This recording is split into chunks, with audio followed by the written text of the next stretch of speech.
Hola, soy Lara Turbaro y esta es mi empresa iConsul, Sociedad Limitada Unipersonal. Vamos a explicar un plan financiero sobre esta empresa, siguiendo las indicaciones que nos ha dado nuestro profesor en la asignatura Análisis y Planificación Financiera del doble grado en Derecho y ADE.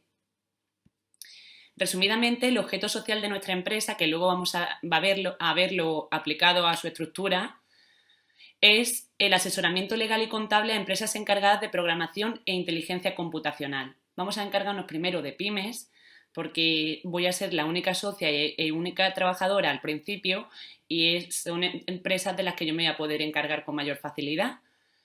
A largo plazo, sin embargo, sí quisiéramos extendernos a una gestión jurídica y consultoría estratégica a empresas dedicadas a la ingeniería e inteligencia artificial en su completitud. Vamos a llevar a cabo el plan financiero siguiendo las indicaciones que nos ha dado nuestro profesor. Para ello, lo primero que debemos conocer es el guión que vamos a llevar a cabo. Sobre todo, lo más importante y lo que vamos a ir repitiendo a lo largo de las distintas pestañas es el fin, el objetivo y la meta que tenemos a través de este plan financiero, que es calcular el valor de todo.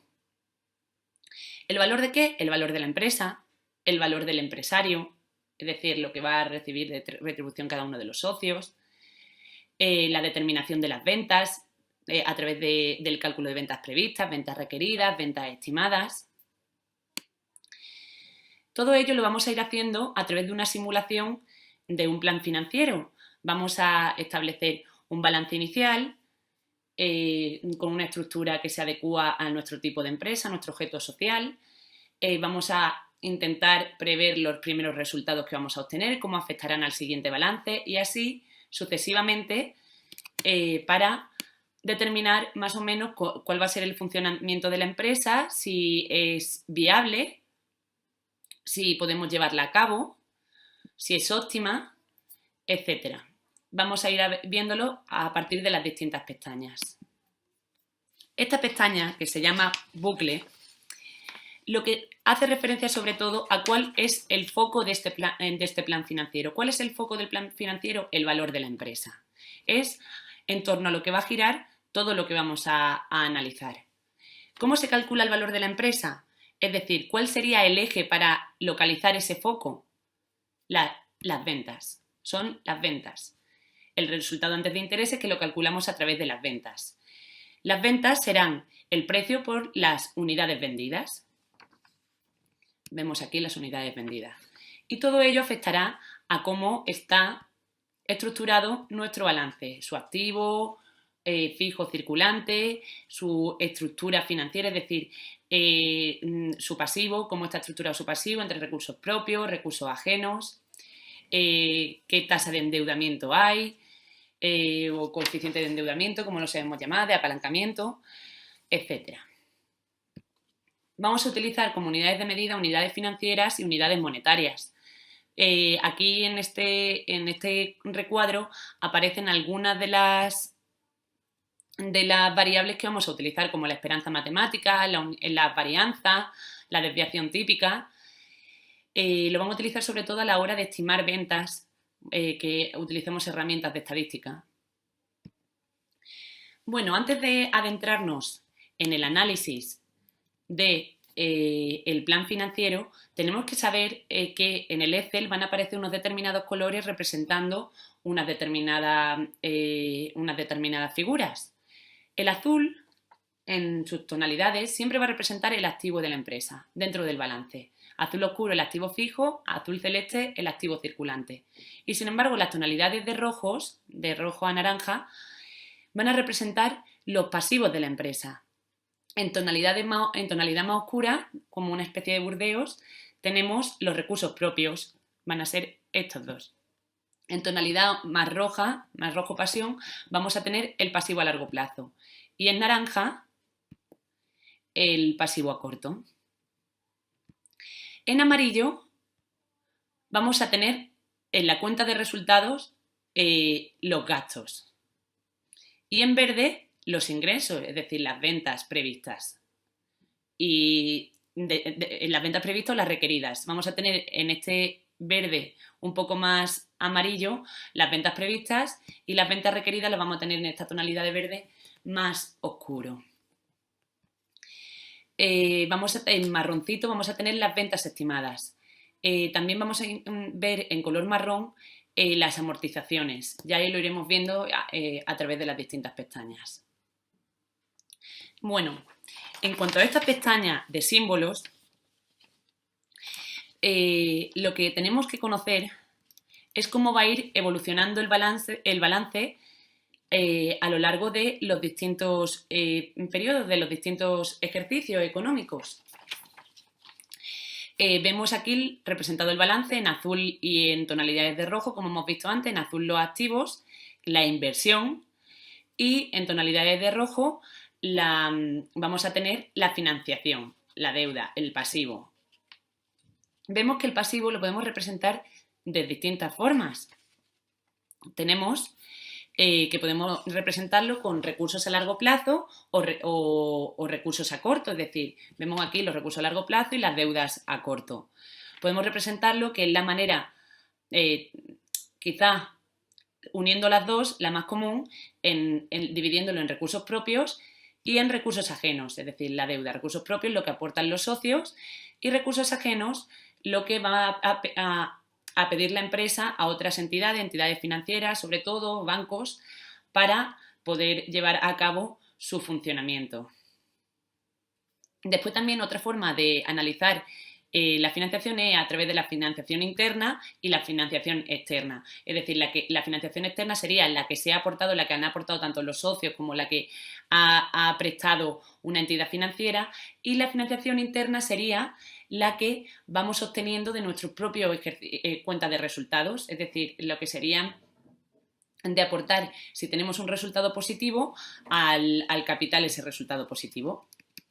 Aquí vamos a ver la cuenta de resultados. Vemos en amarillo los gastos y en verde los ingresos. Vemos que aquí vamos a calcular en un inicio las ventas, que va a ser las unidades vendidas por el precio de venta, y aquí los costes variables unitarios por las ventas que hayamos obtenido. Habrá que calcular también el resultado antes de intereses y después, quitándole los costes financieros, el resultado después de intereses. Y este resultado después de intereses lo vamos a llevar a cabo al nuevo balance, que vamos a ver cómo se va a estructurar de nuevo, qué diferencias hay con el anterior después de un ejercicio de funcionamiento. Pueden haber crecido las deudas, pueden haber crecido los recursos propios a través de la financiación interna, puede que hayamos invertido más en activos fijos o habernos quedado más con activos circulantes. Este va a ser el funcionamiento que vamos a analizar para hacer el plan financiero. Vamos a hacerlo a lo largo de varios ejercicios para ver si nuestra empresa es viable. En cuanto a las referencias temporales más datos, lo que nos encontramos en esta pestaña es la retribución por la financiación. Hemos visto que en la financiación podemos tener financiación interna, financiación externa o financiación de recursos propios o financiación por recursos ajenos. Aquí vamos a dividir el tipo de financiación en recursos propios y en recursos ajenos y vamos a analizar cuál es la retribución a esa financiación, es decir, los intereses de la deuda y los intereses del capital. Vemos como en t igual a 0, que sería el año en el que nos encontramos, en el que nos encontrábamos prácticamente hace nada, que sería en el que estábamos haciendo el plan financiero para empezar en funcionamiento en el 2016, que los intereses son bastante mayores de lo que lo serán, por ejemplo, a lo largo de los años, en 6 años, ¿no? ¿Esto a qué se debe? Pues esto se debe especialmente a que cuando la empresa empieza su funcionamiento, lo que le van a exigir para prestarle dinero, para poder endeudarse, los bancos, las entidades financieras, de pago de intereses va a ser mayor. ¿Por qué? Porque es una empresa más inestable, todavía no se sabe si va a obtener los ingresos esperados, si va a llevar a cabo las ventas que desea.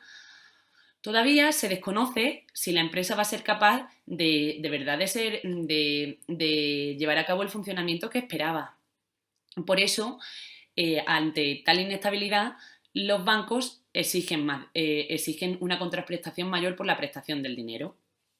Por eso, de ahí que tanto los intereses a largo plazo como los intereses a corto plazo vayan disminuyendo a lo largo de los años, porque vamos a presumir que la empresa sí que va a funcionar y que entonces, llevando a cabo un buen funcionamiento, los bancos cada vez van a confiar más en ella y los intereses que vamos a tener que pagar por el préstamo que nos han realizado van a ser menores. Como podemos ver, los intereses de capital, es decir, lo que se van a llevar los socios por la aportación de capital a la empresa, siempre es mayor que los intereses a largo plazo. Lo ponemos un poquito mayor, medio punto por encima. ¿Por qué es mayor? Porque los socios, al aportar capital, se la están jugando más de lo que se lo está jugando una entidad financiera, una entidad bancaria, al prestar una determinada cantidad. Los socios aportan de su propio bolsillo este dinero. Encima tienen una responsabilidad en la empresa, van a responder con la empresa, con el dinero que han aportado. Por ello, la retribución por esta aportación de dinero siempre debe ser un poco mayor para que al socio le compense. Por ello siempre lo ponemos un poquito por encima, medio punto por encima de lo que va a ser la retribución de la deuda a largo plazo. Aquí tenemos también los tipos impositivos. Vamos a poner un impuesto de sociedades del 30% y vamos a suponer que los precios, es decir, la inflación, es de un 2% todos los años. Es decir, que los precios suben más o menos alrededor de un 2% cada año. Vamos a analizar ahora los sobreentendidos. Sobreentendidos que no vamos a repetir más porque vamos a darlos por hecho a lo largo del resto de la explicación a través de las pestañas del Excel, de la hoja de cálculo. Lo primero que tenemos que saber es que se presupone una racionalidad en los individuos, tanto los empresarios, los socios, como los clientes, los proveedores, las entidades bancarias, los trabajadores de las entidades bancarias. Vamos a presumir una racionalidad, es decir, que van a buscar un interés y no van a jugar los papeles ni van a jugar con el dinero a lo loco, es decir, van a hacerlo con cabeza y teniendo en cuenta el resto de principios que vamos a ver, por ejemplo, la preferencia por la liquidez. Siempre va a haber una preferencia por la liquidez. Nadie prefiere, si a alguien le ofrecen, ¿tú quieres 1.000 euros ahora o los quieres dentro de 5 años?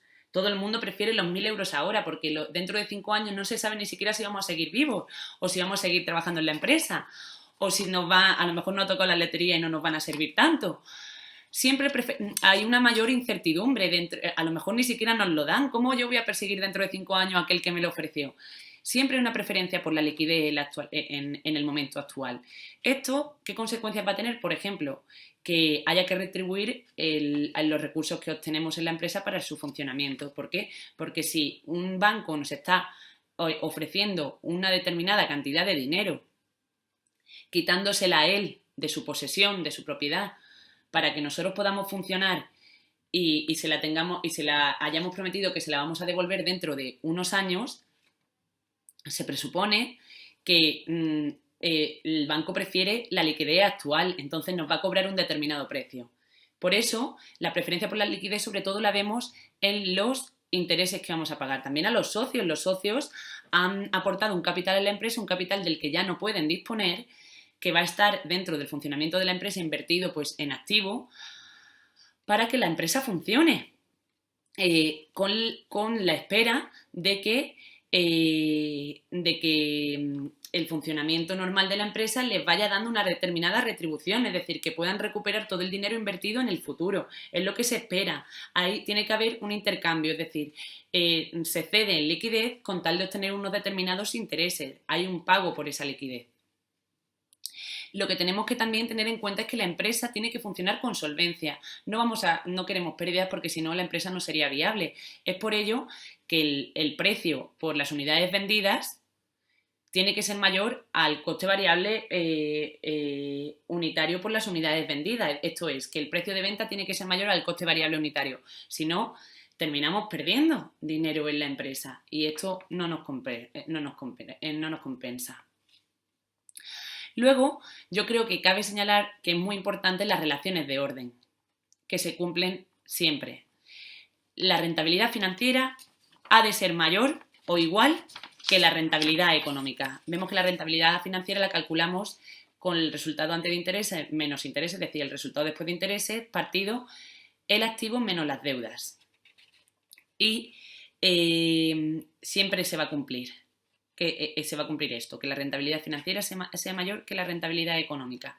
Y a la vez se va a cumplir también que el coste del capital, que es K/E que vemos ahí en el recuadro, va a ser mayor o igual que el coste de las deudas. Es lo que hemos visto antes en referencias temporales más datos. El socio tiene más que perder y por ello la retribución que hay que ofrecerle debe ser un poco mayor que la retribución que se le ofrece al banco por su préstamo, es decir, que los intereses que se pagan al banco. Siempre el coste del capital va a ser mayor que el coste de las deudas, mayor o igual, por lo menos. Y por tanto, el coste medio ponderado, que es K/O, que vemos ahí, también va a ser inferior al coste del capital, porque como se está calculado de ponderar el peso que tiene las deudas dentro de la empresa por su coste y de también calcular la suma con el coste que tiene, el peso que tiene el capital en la empresa por su coste, siempre al haber deuda y al tener esta un coste inferior al coste de capital, el coste medio ponderado va a ser inferior. Estos condicionamientos y requerimientos previos se van a cumplir en todas las pestañas que vamos a ir explicando a partir de ahora. Vamos a analizar un poco aquí por encima la estructura financiera óptima. La empresa puede coger varios tipos de estructura, puede decidir varios tipos de estructura. Por ejemplo, puede decidir tener mucho capital propio, es decir, que los socios aporten mucho capital y que, sin embargo, haya mucha menor deuda. Hecho que si lo escogiéramos es bastante más caro porque, como ya hemos visto, el coste del capital es más caro que el coste de la deuda. Pero, hombre, te aseguras de que si pierdes dinero y tienes que devolver ese dinero, el que pierde dinero son los socios, hay un menor riesgo, en cierta manera, a la quiebra, ¿no? Al tener más capital propio. Sin embargo, cuanto mayor deuda se obtenga, menor será el coste medio ponderado que haya que pagar, que tenga que pagar la empresa de intereses. ¿Por qué? Porque el coste de la deuda es inferior. Entonces, dentro de lo que cabe, el valor de la empresa se extendería, sería mayor. Hay que pagar menos intereses, se obtendrán mayores resultados y, por supuesto, se expande el valor de la empresa. Es decir, que a través del endeudamiento, a través del apalancamiento, podemos incrementar el valor de la empresa. Sin embargo, pues es verdad que la empresa asume un determinado riesgo. ¿Qué riesgo? Pues el de no obtener las ventas previstas o las ventas requeridas y sobre todo las ventas requeridas para su funcionamiento y que no se pueda atender a los intereses de la deuda ni a la devolución de la deuda. Eso es conflictivo. Pero bueno, lo que vamos a intentar sobre todo es incrementar el valor de la empresa a través de este plan financiero. Por ello, vamos a tener una tendencia a preferir un incremento del endeudamiento conforme al del capital, es decir, un mayor apalancamiento. Eso lo vamos a estudiar a través del coeficiente de apalancamiento, que es los recursos propios, el que digan la deuda, tenemos la deuda en general partida de los recursos propios, ¿no? O el pasivo completo. Aquí vemos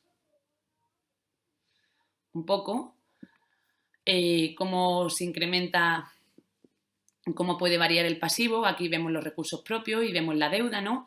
Mezclando con los costes, el ponderamiento, el peso que tienen tanto la deuda como el capital dentro del pasivo de la empresa. Y vemos cómo podemos calcular el coste de la deuda, el coste de capital y el coste medio ponderado. Vemos cómo el coste del capital son la rentabilidad después de intereses, es decir, lo que obtenemos después de intereses, partido de los recursos propios. Y vemos aquí varias fórmulas en las que igualan y que se van a cumplir a lo largo de lo que vamos a explicar, pero que más o menos llegan a la misma conclusión de lo que hemos ido explicando hasta aquí. Que siempre, por supuesto, vemos aquí como el coste del capital es el coste medio ponderado más una determinada cantidad, es decir, el peso que pueda tener las deudas, restándole el coste de las deudas al coste medio ponderado. Hasta aquí, pues, de esta pestaña lo que tenemos que señalar más importante es sobre todo eso, que se expande el valor cuando hay un mayor apalancamiento en la empresa, que hay un mayor riesgo, pero nosotros vamos a tener una preferencia por esa expansión del valor y de asunción del riesgo dentro de unos determinados límites. Vamos a pasar a esta pestaña, que es bastante particular. ¿Qué es SERA? Hemos estado hablando antes en la estructura financiera óptima del ratio de apalancamiento, del apalancamiento. El apalancamiento, ¿qué es el apalancamiento? El apalancamiento es el nivel de deuda que tiene la empresa con respecto a sus recursos propios. De ahí que el ratio de apalancamiento, que es una cosa que vamos a ir viendo a lo largo de todo el plan financiero, porque es bastante importante a la hora de calcular el valor que va a tener la empresa, es el resultado de dividir el nivel de deuda, es decir, la deuda, por los recursos propios. Ese va a ser el ratio de apalancamiento, es decir, el nivel de deuda con respecto a los recursos propios. Vamos a jugar aquí sobre todo con dos variables, lo que sea RA, que es el ratio de apalancamiento, y la deuda, que es el porcentaje de deuda en el pasivo. Vemos que se calcula dividiendo la deuda por el pasivo en general, que es que el pasivo es deuda más recursos propios, pues dividimos deuda por pasivo. Cuanto más se incremente D, también será mayor, cuanto más se incremente el ratio de apalancamiento, vemos que también será mayor la deuda, porque el peso de la deuda en el pasivo será mayor y el peso de la deuda con respecto a los recursos propios será mayor. Esto va a ser bastante importante a la hora de calcular la valoración de la empresa. Vemos, por ejemplo, en estos pequeños recuadros que cuando el ratio de apalancamiento 1, el porcentaje de deuda es el 50%, está claro. En deuda partido de recursos propios. Tenemos un 50% de deuda, un 50% de recursos propios, entonces el ratio de apalancamiento es 1. Sin embargo, si el ratio de apalancamiento es 1,5, pues tendremos que el porcentaje de deuda será del 60% con respecto al 40% de recursos propios dentro de la empresa. Vemos, sin embargo, si el ratio de apalancamiento es de 0,5, pues de distintos tiempos tendrá un 33% con respecto a los recursos propios. Vamos a pasar ahora a esta pestaña que se llama Venta de la empresa. En esta lo que tenemos que saber, sobre todo, es el valor que tendrá la empresa en un futuro, si queremos jubilarnos para enajenarla. A ver, nosotros vamos a ir intentando incrementar siempre el valor de la empresa porque nosotros no queremos pasarnos la vida trabajando, queremos llegar a algún momento en el que podamos vender la empresa para que otra persona la lleve a cabo y poder tener una renta a partir de esa venta que hayamos llevado a cabo. Y esa venta pues dependerá del valor que tenga nuestra empresa, de la valoración que tenga nuestra empresa. De ahí que el plan financiero no solo se tenga que hacer un poco a corto plazo, es decir, para calcular si la empresa es viable de aquí a 5, 6 años, 10, sino para ver en un futuro si la empresa sigue incrementando su valor para que podamos venderla o cualquier cosa, o donarla, lo que sea, pero con un buen valor. Aquí vemos, es una cosa que hicimos ya en la tarea valor y que lo que pretende sobre todo es calcular la empresa de aquí a bastantes años.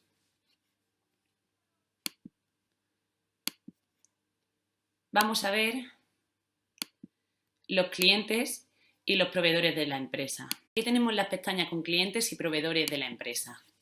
Dentro, ¿qué nos van a proveer a la empresa? Nosotros somos una empresa de servicios, sobre todo lo que prestamos es un servicio de asesoramiento contable y legal. ¿Qué es lo que necesitamos? Pues suministros de luz, de electricidad, necesitamos que también nos suministren material de oficina, también que nos pongan los ordenadores, requerimos también de de internet, de servicio telefónico, de fax. Estas empresas se van a encargar, especialmente las que están dentro de nuestros proveedores, de esos aspectos. Es importante destacar que van a coincidir algunos de nuestros proveedores con nuestros clientes, pues todo el tema de programas informáticos, de seguridad informática, nos lo van a llevar algunos de nuestros clientes, que para eso trabajamos mano a mano con ellos, que son especialistas en inteligencia computacional. Vemos que nuestros proveedores son pymes con ingresos de explotación bastante bajos, que se dedican mucho también a nuestro propio mercado, es decir, a asesorías de nuestro prototipo, muy dedicadas también a empresas de inteligencia artificial, etc. En cuanto a los clientes, hemos puesto una lista más larga de clientes, ya que no solo hemos puesto los que van a trabajar con nosotros seguro, los que tenemos más o menos ya apalabrado que van a trabajar en los años que vienen, sino aquellos que podrían trabajar en un futuro, ¿no? También son pymes con unos ingresos de explotación pequeños, medianos, y que se dedican sobre todo a la inteligencia computacional. Luego ya nos iremos a lo mejor expandiendo más a todo el campo de la inteligencia artificial, pero sobre todo vamos a dedicarnos a la programación con ordenadores, todo lo que tiene que ver con los inputs del ordenador. Vamos a proceder a explicar muy brevemente cómo se vinculan los balances, como hicimos ya en el esbozo de empresa que entregamos en mitad del cuatrimestre. En un lado ponemos el balance, un balance inicial de cómo va a estar estructurada nuestra empresa y la primera cuenta de resultados que esperamos obtener o que requerimos obtener para que la empresa sea siendo viable y cómo va a evolucionar hasta el ejercicio siguiente, es decir, cómo va a ser la estructura financiera de la empresa en el ejercicio siguiente. Aquí lo vemos con mayor extensión. Vemos cómo establecemos un balance inicial, damos valor en el activo al inmovilizado intangible, al inmovilizado material, al inmovilizado financiero, establecemos las cuotas de amortización de cada ejercicio para amortizar los inmovilizados, vemos el porcentaje de realizable, exigible y disponible que tenemos en nuestro activo disponible, cómo nos vamos a financiar a través de recursos propios y de recursos ajenos. Vemos que al principio pues, el capital social aportado es casi prácticamente el mismo que la deuda que tiene la empresa. Vemos prácticamente, como aquí marca el nivel de endeudamiento, casi un 50%. Y esto irá evolucionando a lo largo de los ejercicios.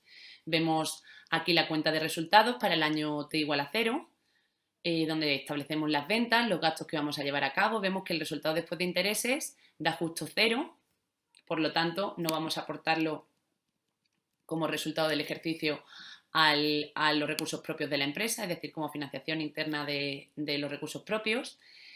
Y vemos cómo va evolucionando la estructura de la empresa, cómo ya hemos reducido el valor del activo a través de las amortizaciones, cómo hemos incrementado nuestro endeudamiento, también cómo se ha incrementado nuestro activo circulante, ya que, por ejemplo, tenemos más realizable a través de la empresa o exigible. La empresa se ha hecho con clientes que le deben dinero y además se ha hecho a lo mejor también gracias a los pagos con más dinero en efectivo disponible en el banco, en las cuentas corrientes o incluso en caja. Por lo tanto, va cambiando la estructura de la empresa a lo largo de los años. Esto ya lo estudiamos, por lo tanto vamos a pasarlo un poco y vamos a explicar por qué el valor es el foco de todo este plan financiero. ¿Por qué queremos calcular el valor de la empresa, el valor del rendimiento de la organización de producción? Pues por 3 razones principales. Por lo menos para disponer de información en el caso de compra, por ejemplo, si vendemos la empresa, para disponer de información para la preparación de la concentración con vinculación patrimonial, es decir, por ejemplo, en el caso de una fusión o de una absorción, o para conocer cómo de adecuada está transcurriendo su devenir con el paso del tiempo, es decir, si estamos incrementando su valor, si lo estamos disminuyendo, si a lo mejor la aplicación de fondos que llevamos a cabo o cómo estamos retribuyendo el capital o a los socios no es la adecuada, pues reduce el valor de la empresa. etc. ¿Cómo podemos calcular el valor de la empresa? De dos maneras que vamos a encontrar aquí en las fórmulas que establece esta pestaña. La primera es dividiendo el resultado antes de intereses por el coste medio ponderado. Es decir, el coste medio ponderado, el coste del capital por el peso que tiene el capital en los pasivos, es decir, en la financiación, y el coste de la deuda por el peso que tenga la deuda dentro de la financiación también de la empresa, es decir, del pasivo total. Otra forma de obtener el valor es a través de la retribución del empresario. Dividimos la retribución del empresario partido por la rentabilidad financiera. Vemos aquí las dos formas de valorar la empresa. Vemos aquí la retribución del empresario, la retribución del trabajador, partido la rentabilidad financiera. Aquí están las dos formas. En esta pestaña de foco valor tenemos que explicar un poquito más la relación de orden. Vemos que la rentabilidad financiera son los resultados después de intereses partido los recursos propios, lo podemos ver en los recuadros, y que la rentabilidad económica es el resultado antes de intereses partido el pasivo. La rentabilidad económica siempre tiene que ser inferior a la rentabilidad financiera. Igual que el coste de capital siempre tiene que ser mayor al coste de deudas. Un poquito mayor, porque lo mínimamente posible. Si no, el valor de la empresa será menor. Cuanto mayor sea el coste, mayor el coste medio ponderado y menor el valor de la empresa. Pasamos a explicar la pestaña del gris al rosa. Aquí lo que tenemos que ver, sobre todo, es cómo dependiendo de la rentabilidad financiera y de la rentabilidad económica del trabajador, es decir, lo que percibe el trabajador, en este caso el empresario, el valor de la empresa es uno o es otro. Ya hemos visto antes que una de las maneras que teníamos de valorar la empresa era la rentabilidad del empresario partido la rentabilidad financiera. Vemos que conforme la rentabilidad del empresario se incrementa, también se incrementa el valor de la empresa. Aquí lo podemos ver con mayor exactitud. En esta pestaña renta-valor del empresario, sobre todo fijándonos que donde se ve muy gráficamente en este gráfico, en el gráfico del valor del empresario, vemos que si en el caso de la línea amarilla, que representa cuando la rentabilidad financiera es exactamente igual al coste de capital, el valor del empresario está en un punto intermedio, que es bastante mayor que en el caso de la línea rosa, que es la rentabilidad financiera mayor que el coste de capital. Es inviable, el valor del empresario se reduce muchísimo cuando la rentabilidad financiera es mayor que el coste del capital. Y sin embargo, cuando la rentabilidad financiera es igual al coste de la deuda, que es el caso de la línea celeste, vemos como tenemos que el coste de la deuda es el menor de todos dentro de la empresa, cómo se obtiene un mayor valor. El coste medio ponderado se reduce y por tanto el valor de empresario también se incrementa. Podemos verlo muy visualmente en el caso de esta pestaña, de abajo a arriba.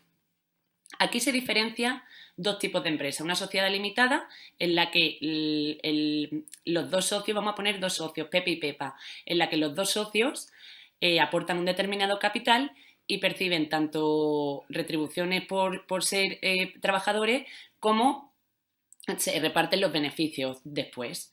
Y sin embargo tenemos una empresa profesional en la que no se obtienen beneficios, es decir, todo lo que se perciba lo reciben los trabajadores en forma de salario, lo reciben los socios en forma de salario.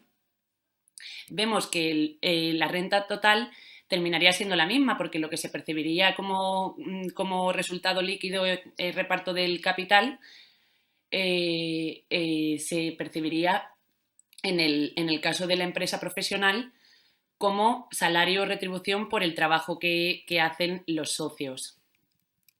La valoración va a depender también del tipo de... la valoración de los socios, la valoración del empresario, en este caso de los empresarios de Pepe y de Pepa, como podemos ver en este recuadro de aquí abajo, no va a variar demasiado conforme al tipo de empresa con el que nos encontremos, pero sí conforme a la rentabilidad financiera. Si es máxima, el valor del empresario es mínimo, es cero, pues no está valorado como empresario, sino que recibe a través del capital. Si es mínima, la valoración del empresario también va a ser bastante inferior a que si fuera la rentabilidad financiera igual al coste de la deuda. Como vemos aquí, rentabilidad financiera al coste de la deuda. En este caso, la valoración del empresario, tanto de PP como de PEPA, sería la máxima. El valor de la empresa, cuanto mayor es cuanto mayor sea la rentabilidad financiera, al contrario de lo que ocurre con la valoración de los empresarios. Aquí podemos ver en este gráfico de esta pestaña de abajo arriba, gráficos 4, podemos ver cómo la valoración de PP y de PEPA a lo largo de los años, de los ejercicios que hemos ido viendo en la anterior pestaña de abajo arriba, porque nada más que no hemos fijado en un solo ejercicio, pero está valorado para el resto de ejercicios, también para los siguientes ejercicios, para 4 ejercicios exactamente, vemos en el caso de los dos tipos de empresa, tanto de la empresa profesional como en la sociedad limitada, la valoración de PP y de PEPA y la valoración de la empresa total, cómo depende del tipo de apalancamiento, que es el caso, por ejemplo, en T-1 de 3,85, en T de 4,84, se va incrementando el apalancamiento y vamos viendo cómo depende la valoración de PP y de PEPA y la valoración de la empresa en este segundo gráfico del tipo de apalancamiento que tengamos. Es decir, porque cuanto mayor apalancamiento tengamos, sabemos que el coste medio ponderado va a ser inferior, ya que el coste de la deuda siempre es inferior al coste del capital. Por eso, el valor de la empresa se va a ir incrementando conforme se incrementa el apalancamiento. Vemos que cuando el apalancamiento es 3,85, el valor de PP y el valor de PEPA son inferiores a cuando el apalancamiento es 6,68, que se incrementa el valor de los dos. Lo mismo ocurre con la empresa. Cuanto mayor sea el apalancamiento, vemos de 3,85 a 6,68, mayor también será el valor de la empresa. Tanto en el caso de la sociedad limitada, que es los 4 recuadros que vemos a la izquierda, como en el caso de la empresa profesional, que son los 4 recuadros que vemos a la derecha. Vemos que en el caso de la empresa profesional es menor el apalancamiento, casi mínimo, porque la mayor parte se aporta capital. En esta pestaña de abajo arriba, ventas requeridas, lo que se hace principalmente es ver, para obtener un determinado valor de la empresa, una determinada valoración de los empresarios y una determinada rentabilidad de los empresarios, las ventas que se deben obtener, es decir, las ventas que serían requeridas para lograr esos resultados. La podemos ver, que es prácticamente una pestaña muy parecida a la que hemos visto antes de abajo arriba, pero en este caso se hace con las ventas que serían requeridas, no con las ventas estimadas. Las ventas requeridas para obtener una determinada rentabilidad de los trabajadores, rentabilidad como capitalistas. En esta pestaña vamos a ver las tasas y factores de descuento. Un poco por encima son las que vamos a aplicar en el resto de pestañas. ¿Qué es el descuento? El descuento lo llevamos a cabo cuando queremos valorar en el momento actual una determinada cantidad de dinero del futuro. Entonces tenemos que saber qué tipo de descuento lo aplicamos para traerlo al momento actual. Se ve bastante gráficamente en esta pestaña que se llama descuento PPP proveedores. Vemos cómo queremos valorar 3.000 euros en el año T igual a 2 en el año T igual a 0. Entonces le aplicamos un descuento del 0,02%, vemos que se lo aplicamos y lo calculamos así, con una ley de descuento. Pasamos a hablar de las ventas. Lo primero que tenemos que conocer para hablar de las ventas es que hay 3 tipos de ventas que vamos a calcular para el plan financiero de la empresa. Las ventas previstas, las ventas requeridas y las ventas estimadas. Y que hay 2 filtros de viabilidad dentro de la empresa. Es muy importante calcular las ventas porque uno de los filtros de viabilidad depende de las ventas. El primer filtro de viabilidad es que dispongamos de los recursos necesarios para el funcionamiento y el segundo es que las ventas estimadas sean mayores que las ventas requeridas. Bueno, lo primero que vamos a ver son las ventas previstas. Las ventas previstas no las podemos calcular para nuestra empresa porque, como vemos aquí, se requieren antecedentes de ventas y mi empresa es de nueva creación, entonces no tenemos antecedentes de ventas. Vamos a proyectar sin conocer antecedentes de ventas. Pero vamos a explicar brevemente cómo se calcularían las ventas previstas en el caso de que tuviéramos antecedentes. Lo primero, partiríamos de las ventas anteriores y de los precios anteriores, y lo segundo, sumaríamos la inflación a los precios anteriores, la inflación actual y la que se espera, para calcular los precios futuros. Tenemos distintos métodos de cálculo de las ventas previstas. El primero es el método de los mínimos cuadrados. Aquí lo que vamos a llevar a cabo es unos promedios. Vemos aquí una media de tiempo y una media de ventas en los años anteriores para lograr una función lineal en la que obtengamos una B y una A en la que las ventas dependan del tiempo y así poder proyectar al futuro. Es un método muy sencillo, mucho más del que vamos a ver ahora, que es el que llamado método total anual móvil. En este lo que vamos a hacer es sumar los cuatrimestres anteriores a las ventas que pretendemos proyectar, ¿ves? De año 2 sumamos los trimestres y de esta manera calcularemos B y A